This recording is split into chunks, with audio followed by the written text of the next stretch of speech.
আলাইকুম রহমতুল্লাহি বারাকাতুহু। আজ আমি আপনার সাথে শেয়ার করব টমেটো, আলু, বটবটি, ক্যাপসিকা, মাছ,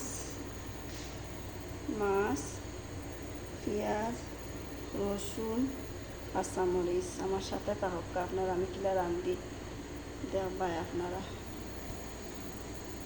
প্রথমে আমি মাছটারে নুন হলুদ মাখাইয়া লইম, লবণ দিলাম, হলুদ দিলাম, দিয়ে মাছটা সুন্দর করে হলুদ মাখাইয়া লইম। হলুদ আর লবণ দিয়ে মাখানি শেষ মাছ আমার। একটা প্যান বয়াইছি, প্যানের মধ্যে তেল দিলাম। আমি মাছটা একটা করে দিলাম।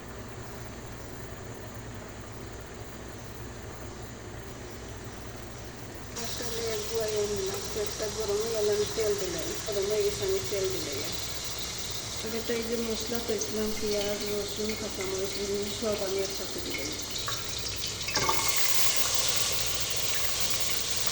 দিয়ে আমি সুন্দর করে বাজিয়ে নিলাম।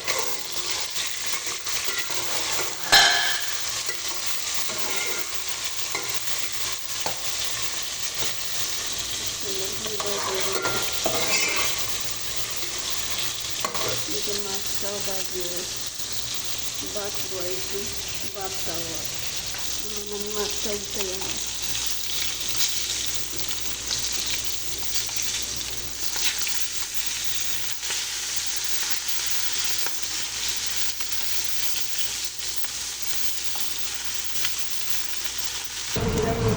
পেঁয়াজটা বাজা শেষ, দিলাম সামান্য মশলা, কাঁচামরিচ, সামান্য জিরা গুঁড়া, অল্প একটু পানি,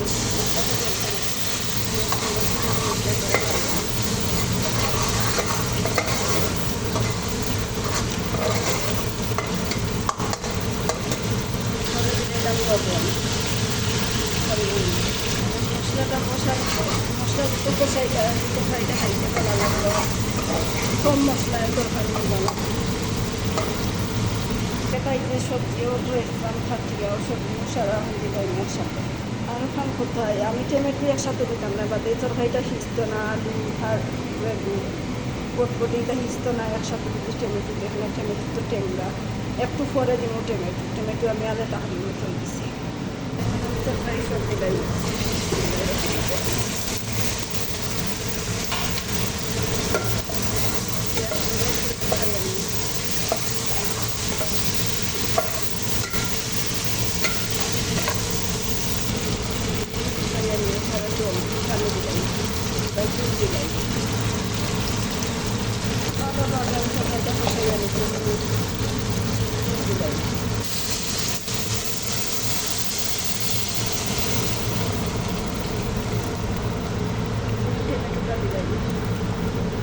একটা ডাকনা দিকে দিলাম,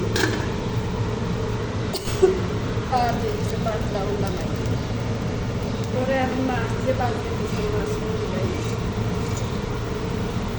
সুন্দর করে তরকারিটা আর গোসল বাড়িয়ে দিলাই।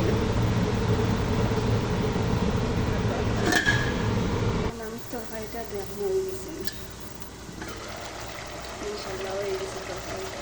এত সুন্দর কালার হয়েছে, কম মশলায় আমি তরকারি রান্নাছি, কাঁচামরিচ, সামান্য গুঁড়া মরিচ। আমার খালা, আপু, ভাইয়া, চাচা, মামা যেখানে আছেন সবাই দেখো, আর আমার ভিডিওটা সাবস্ক্রাইব করে আমার সাথে থাকবা।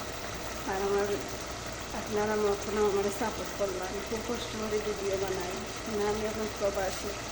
আপনারা যদি আমার সাপোর্ট করেন আমি আগে যাইতাম, আর আপনারা দোয়া থাকলে আমি সফল হইতাম। গ্যাসটা আমি নিমাইয়া দিলাম, বন্ধ হল। আমি তরকারিটা পরিবেশন একটা বাটির মাঝে ডালিয়ে দিলাম, কিংবা একটা বউলের মাঝে ডালিয়ে দিলাম। হোক আমার তরকারিটা যদি ভালো লাগে তো আমার চ্যানেলটা সাবস্ক্রাইব অবশ্যই করবা, আর আমার সাথে থাকবা। আমি যা পারি আপনাদের সাথে শেয়ার করুন। আর সবাই ভালো থাকা। আসসালামু আলাইকুম। আমার লাই সবাই দোয়া করিও, আর আমিও আপনারা সবাই লাই দোয়া করুন।